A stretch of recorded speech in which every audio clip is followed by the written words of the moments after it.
Terjadinya pembunuhan pertama di atas muka bumi akibat keangkuhan, kecemburuan, iri hati, dan ketidakpatuhan atas perintah Allah. Assalamualaikum warahmatullahi wabarakatuh. Sahabat semuanya, kita akan menyelami sebuah kisah tentang dua anak manusia pertama, tentang cinta, iri hati, dan sebuah pelajaran besar tentang keikhlasan dan pengorbanan.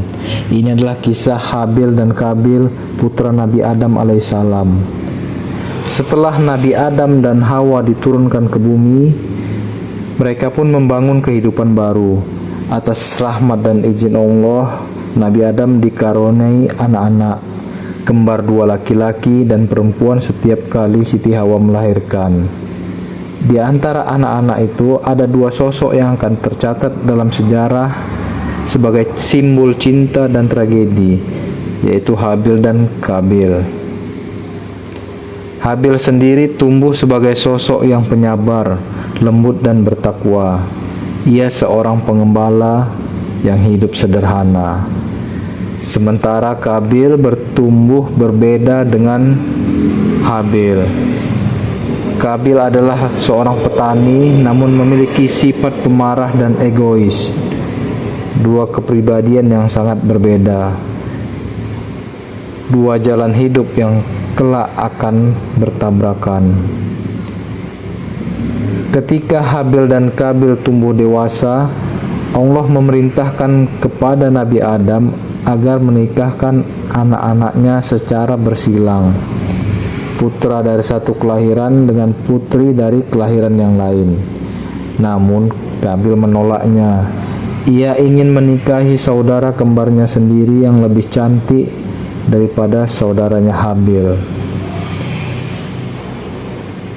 Nabi Adam menyampaikan bahwa keputusan harus dikembalikan kepada Allah, karena ini bukan perintah Nabi Adam melainkan perintah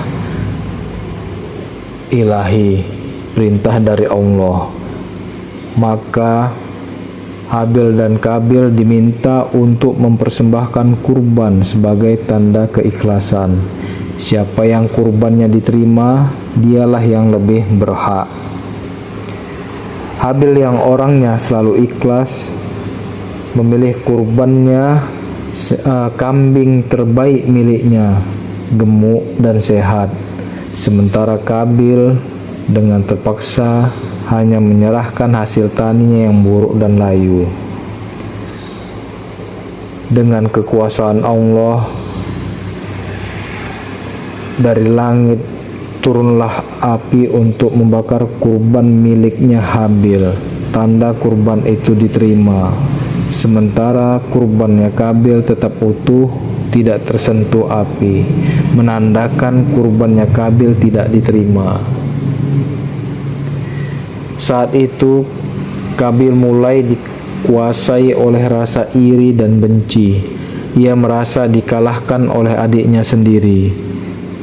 Qabil mulai menyimpan niat buruk. Ia berkata kepada Habil, "Sungguh aku akan membunuhmu." Habil menjawab dengan lembut, "Jika engkau mengangkat tanganmu untuk membunuhku, aku tidak akan mengangkat tanganku untuk membunuhmu, karena aku takut kepada Allah Tuhan seluruh alam."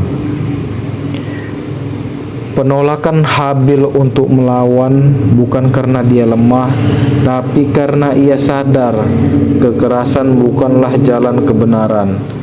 Ia lebih memilih ridhonya Allah daripada membalas keburukan dengan keburukan. Tapi Qabil tetap saja buta hatinya. Iblis terus meniupkan bisikan-bisikan gelap dalam pikirannya. Lalu Qabil pun membawa Habil ke sebuah tempat yang sunyi, dan di sanalah terjadi pembunuhan pertama kali di atas muka bumi ini.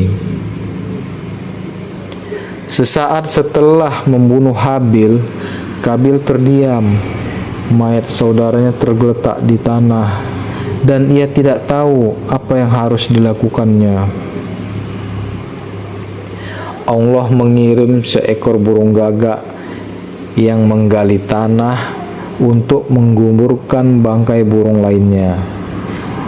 Di situ Kabil melihat. Dari sanalah Kabil belajar.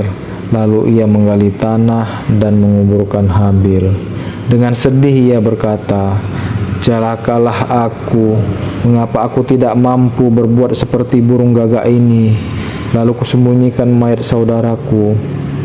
Ia pun menyesal, tapi penyesalannya datang terlambat.